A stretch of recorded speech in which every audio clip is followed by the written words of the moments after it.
চলো তোমাদের আজ খোঁজ দিই রাজস্থানের কেদারনাথ মন্দিরের।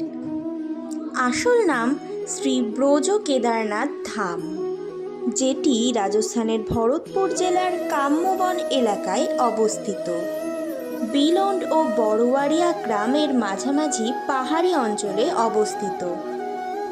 পৌরাণিক মত অনুসারে দাপর যুগে ভগবান শ্রীকৃষ্ণ নন্দ বাবা ও যশোদা মায়ের তীর্থযাত্রার ইচ্ছে পূরণ করতেই এই ব্রজমণ্ডলে 4 ধাম প্রতিষ্ঠিত করেছিলেন। তবে এই ঘটনা কতটা সত্য তা জানা নেই।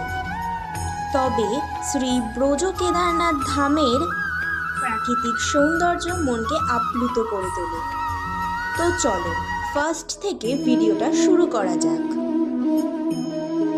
নিলাম, এটার দাম নিয়েছে 10 টাকা। এটা দিয়ে ঢুকবো আমরা এখন। এটাই চড়তে 1500 টাকা লাগবে, মানে যাওয়া আর আসা দিয়ে 1500 টাকা মোট।